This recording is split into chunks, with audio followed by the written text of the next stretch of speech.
Hello, welcome. My name is Surat Rathgeber-Kanan and I'm the founder of the pioneering oral history project Rainbow Jews, celebrating LGBT Jewish history and heritage in the UK. What you are about to see is one of two discussions between members of the LGBT Jewish community. We are going to be talking about their life experiences in Britain, being LGBT and Jewish. The group with me now, let's call them pioneers, have been active in their communities for many years. Some of them have paved the way for the next generation, who we're going to meet in the next discussion. Here with me are representatives from London and Brighton. On the left, Rabbi Eli and Peter.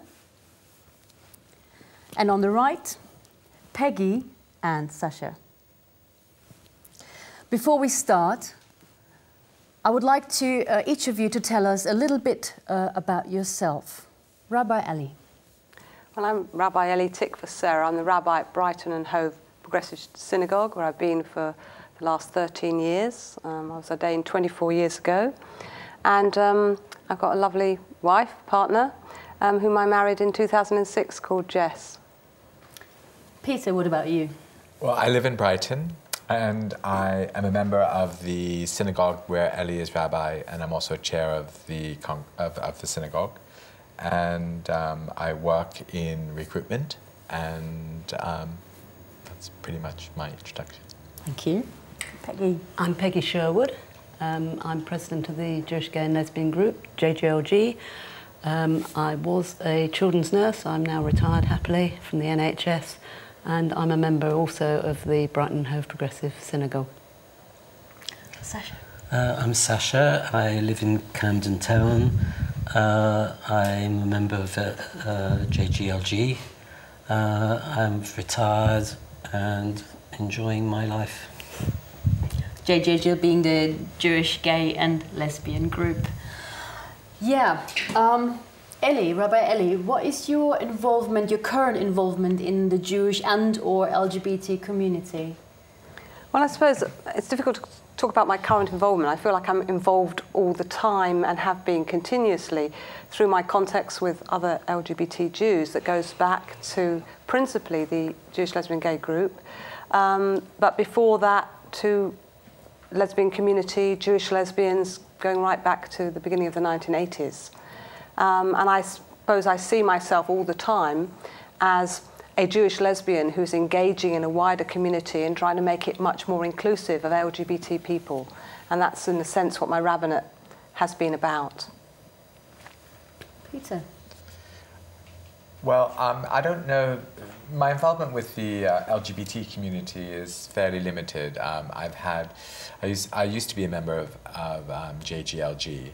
But it's a London-based group, and living in Brighton has meant that I found it awkward to participate in lots of its events.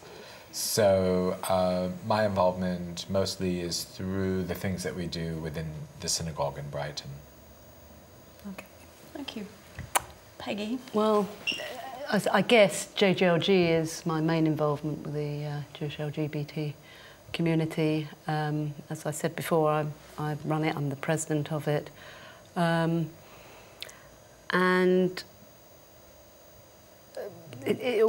primarily it's a social group, but it also has a monthly chavurah, and it's an opportunity to go to a synagogue service that is exclusively LGBT, which is great actually. So what does a chavurah entail? Chavurah, I think the true meaning is meeting of friends, am I right, Ellie? And so it's a service, an hourly service, which is led by an out lesbian or gay rabbi. And then afterwards, as all Jews do, we like to eat. So it's a supper where everybody brings something to eat and share, and it's a social gathering. So it has a religious component, but it has equally a social component as well. Thank you. Sasha, what about you? Well, I'm not a religious person. My involvement with, I feel very Jewish, but I don't belong to a synagogue. My involvement with Jewish life is mostly probably through the Jewish Gay group, and also through my my Jewish friends, many Jewish friends. But on the gay side, I belong to the London Gay Men's Chorus, and that takes up a lot of my time putting on shows and doing, in the background, political work. All right, thank you. So going a little bit back in your lives, let's talk about your background, starting maybe from upbringing or any significant experiences in your early life that you find, you know, important for your way, paving your way as you're in your LGBT Jewish identity. Well, I suppose I started off by being a little boy. Growing up in a binary world, I was born in 1955. I gave myself a male identity. I called myself John. I called my little sister Jimmy. She's younger than me. And actually, that was very tolerated. I mean, that binary divide did tolerate girls being tomboys, really. But the big shock was becoming a woman. And I tried that for a while in terms of heterosexuality and having boyfriends. And I gave up on my 14th birthday because I couldn't bear the way that I got treated. And became a SWAT, you know, became very studious. That was the best way of dealing with it. But I didn't get very far. I mean, I tried a couple of boys that were sort of foisted on me. And then I sort of escaped by marrying somebody via my family, was sort of related by marriage when I was 19. Because I just thought that was the way to escape all the pressure. And he was lovely, he was like a brother, actually. And as soon as I did, having grown my hair a bit during my teens, I cut my hair, started wearing his jackets. We went to gay sweatshop plays. And it was fine, except the reality was I was a lesbian and I needed to do something about that. So that was the beginning of it, and I discovered the women's liberation movement and radical feminism and became a lesbian separatist. Which year did that start? 1978. Yeah, that's when I came out. And I left my husband and became part of a much bigger movement that was really important at that time, particularly the women's liberation movement. There were lots of things going on in that, and women coming together, lesbians in particular, gathering, but then discovered that it was all rather WASP, white Anglo-Saxon Protestant, and there wasn't much space for anybody who had other allegiances, and that's when we had the first Jewish Feminist Conference in January '81, and then the first Jewish Lesbian Conference in '83. Was that in London? That was in London. Both of those were in London, yeah. Yeah. Okay. Peter, what about you? Well, I came out in the early 90s, somewhere around 92, 93, following a divorce from my ex-wife. And so started my gay life relatively late. I was about 33 when I began to live a gay lifestyle. I sort of pursued conventional heterosexual lifestyle because growing up, as I did in the 60s and 70s, I didn't think that one could live an acceptable life as a gay person. It was sort of very much portrayed in the media as being a very degenerate kind of existence and not something where you could have a viable career and be part of a family and a religious group, being Jewish, etc. So, how was the coming out experience for you? Well, because hard to explain because I don't think I had a particular moment where I came out. It was sort of a gradual process, having become divorced and having made gay friends living in Brighton, which has a very good gay population. So it was sort of a gradual process. So it wasn't really like I suddenly turned my life on its head. I think the last bastion of coming out for me was with regards to my work and religion. The synagogue, Brighton Hove Synagogue? Yes. Okay. Yeah. All right, thank you. Peggy, over here. Well, I guess, I knew, like many people, that I was actually a lesbian. I knew from when I was, I guess, in my teens, but I never, unfortunately, did anything about it. And I had my first sexual experience with a woman when I was, I think, about 35. And, again, like so many others, I think I just couldn't believe that there were other Jewish lesbians. And actually, I had no involvement. I didn't marry the two parts of my life. I didn't marry the Jewish bit. I didn't marry the lesbian bit, really, until, I suppose it was mid-1990s when I met Ellie at a service. I'd seen an advert in a magazine that used to exist called New Moon. It was kind of like a Jewish Time Out. And there was an advert in there for a Jewish lesbians synagogue service, Shabbat morning service. And I went along, and I'd heard about this lesbian rabbi, Ellie Sarah, and I went and I met her, and she put me in touch with the Jewish gay and lesbian group. And I was, you know, well, I don't know, you know, might meet somebody I know there, or, and, you know, she sort of said, well, you know, you meet somebody you know there, they're there for the same reason as you, which, of course, made perfect sense. And I did go along, and I was the only woman there, and just over the years, more and more women have joined, and I actually then began to get heavily involved in the group, and I met my partner there nearly 13 years ago. We've had our civil partnership, and Ellie did our covenant of love 6 years ago, and so I've managed to marry up, and never thought I would, those two parts of my life which are so important to me, being a lesbian but equally being Jewish. And it's like coming home, and it's probably the best decision in my life that I ever made, actually. It's beautiful. A covenant of love, when you said that. Well, you know, in this country, now gay marriage is on its way, but 6 years ago, of course, it wasn't, and we had civil partnerships. So my partner Alison and I had our civil partnership on the Thursday, and then on the Sunday we had, I guess it was a traditional Jewish wedding. We did a chuppah and everything. Yeah, we did a chuppah, and Ellie took the service, and actually Rabbi Mark Solomon also took part and sang very beautifully. And it was a big Jewish wedding, actually, a big Jewish wedding, and I never ever in my life thought I would stand under a chuppah with another Which Jewish is? Chuppah is it's, well, in our case it was a talit, which is the prayer shawl that people wear in synagogue, tied onto 4 poles, because it was like a mobile chuppah. It was we actually did it at Pinewood Studios, actually. So it wasn't in a synagogue, so it wasn't a built chuppah, but it's very traditional, yeah, to have a portable canopy. It's a canopy. That's thank you, Ellie. So we stood under this chuppah, which is a traditional thing that you stand under when you get married. We broke the glass. We both broke a glass. Traditionally, in a heterosexual marriage, it's the man that breaks the glass, but we both broke a glass, and yeah, it was lovely. Wonderful, yeah. wonderful. Yeah. Thank you for sharing that. Something I never dreamt I'd do, Yeah. but I did.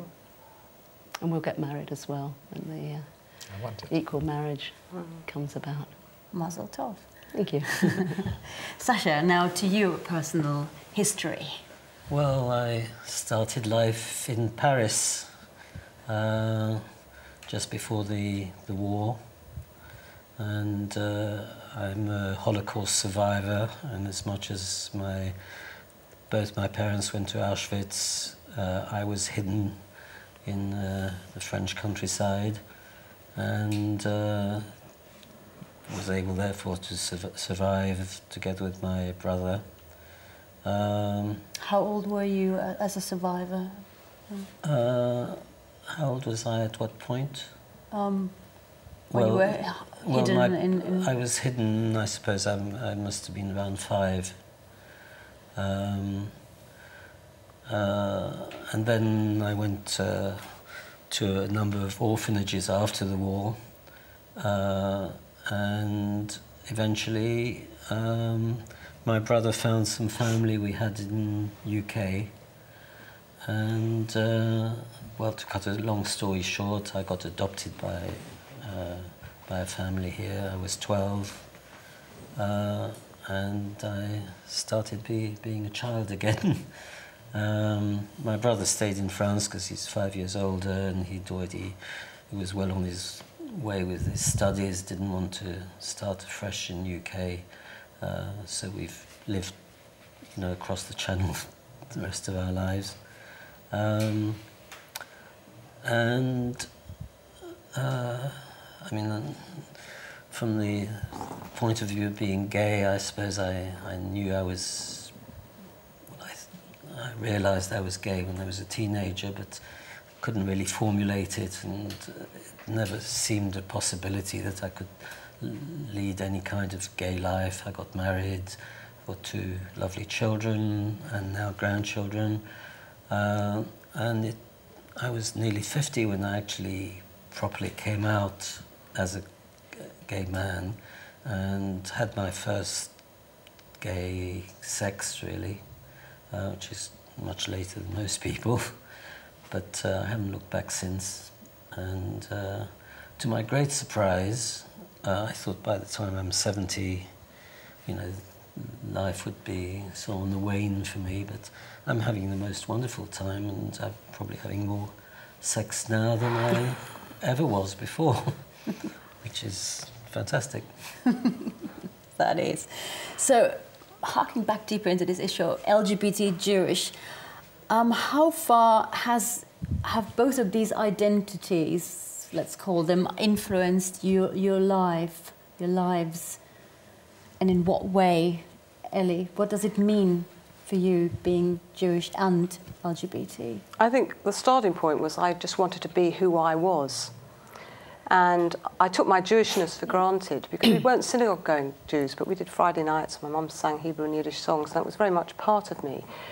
But the thing that I was really committed to was kind of radical politics, because somehow, knowing that I was different, but I didn't know how to describe that difference, I identified with any people that was other and different and persecuted. And I was particularly sort of supportive as a very young teenager of the Black Power movement in America and anti-apartheid, and anything that was about other people being oppressed was somehow, that was the way I sort of described what it was, because I couldn't come out to my family. It just didn't seem, I didn't know what it meant really to be who I was, being different as a teenager, having had to leave the boy behind that I had sort of identified with. But then as things developed and I discovered the women's liberation movement, it actually came through in really realising, oh, now I'm at home, I'm with my sisters, and then realising that with my sisters, actually there was a part of me that wasn't there, that wasn't acknowledged, or I got people saying, oh, you know, you talk too much, and all sorts of little things which were actually about being Jewish, or why do you have to be so intellectual, and you know, and they weren't saying don't be Jewish, but they were saying something about me being Jewish. And then there was actually a very big event, and that was the Israeli invasion of Lebanon. And this unleashed a huge kind of a reaction in the left press, but also in feminist press. And there were 2 journals, Spare Rib and Outright, which is black women's newspaper, and they all jumped on the anti-Zionist bandwagon. And, you know, I was also critical of Israeli policy, but it's not the same as suddenly turning it into something where Jews somehow have to explain themselves. And this is what began to happen. And I'd already joined, got involved because we had the first Jewish feminist conference, as Jewish women finding one another and feeling that feminism wasn't really expressing all of who we were and allowing us to be ourselves. And then through that met other Jewish lesbians and formed a Jewish lesbian group. And as a Jewish lesbian group, we actually tackled Spare Rib and Outright, you know, directly. You know, the things like Begin is Hitler. He was the Prime Minister of Israel at the time, and you know, you couldn't say you were Jewish without having to defend, you know, Israel. It was stuff that's going on today. But what it did was it made me feel, you know, I'm experiencing all this hostility, but actually what does it mean for me to be a Jew? I left Hayden when my brother was bar mitzvah. I was 8.5 years old at the time. So I felt Jewish, but what did I know about being Jewish, really? So I decided I needed to explore that more. And when I'd left my husband, I actually went to Israel on a kibbutz, because I was in love with a woman who was on that kibbutz. And that didn't work out. But I'd had this experience of Israel. And then I returned in '83, which is just a year after the invasion of Lebanon. And I thought, well, maybe I should be in Israel. Maybe that's the place to be Jewish. And then I realised it was going to be pretty tricky as a lesbian.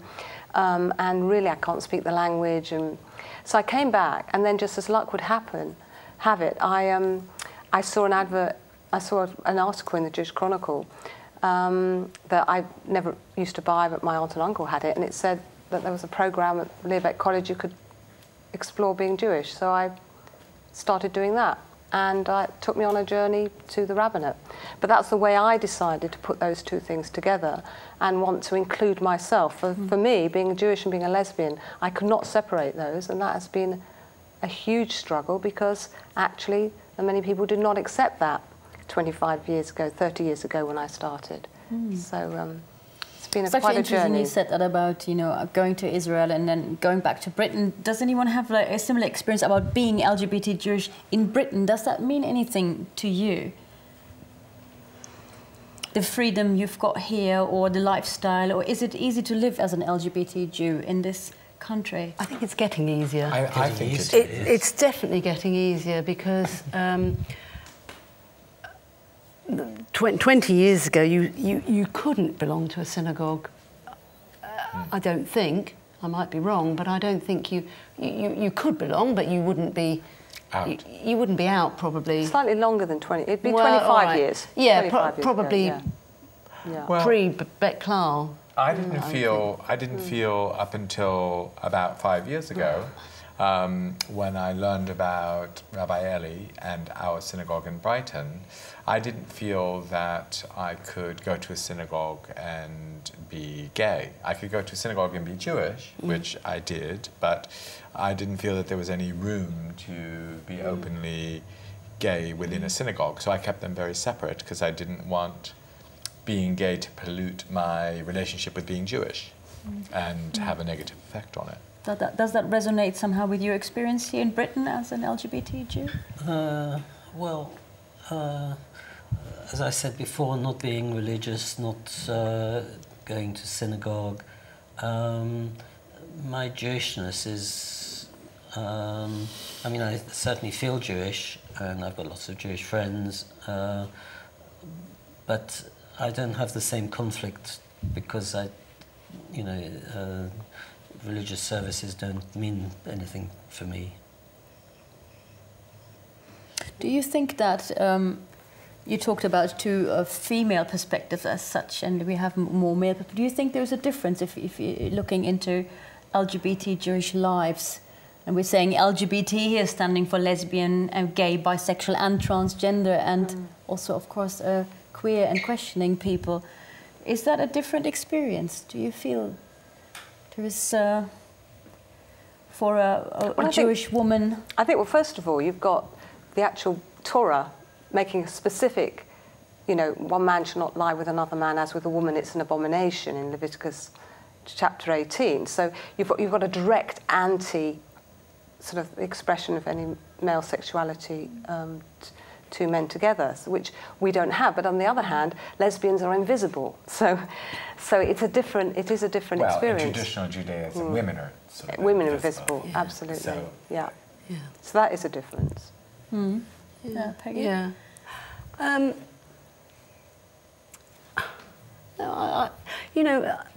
Certainly nowadays, my partner and I, we belong to Eli's synagogue down in Brighton, but actually we live in London, and actually I would say we can go and be welcomed in any, as a lesbian couple, we probably could go and be welcomed in any liberal or reform synagogue. Not so the Orthodox, but certainly in liberal. now. But that's now. I mean, obviously I don't. A lot of hard work has been done to achieve that. Yeah. And, Absolutely. And when I started, that was not the case. Yeah. And we were put on, both myself and Sheila Shulman, who became rabbi, we were both put on 5-year probation through Learbeck College. And then subsequently, she started a congregation, Beit Klau. I went to a mainstream one. I had all sorts of struggles. And then within the reform movement initially, I had to leave a post in the reform movement because they weren't ready to be inclusive. So it's been a long struggle. The liberal movement did take it up, was the first one to take it up. But I think what we're seeing today is that there's been a lot of change.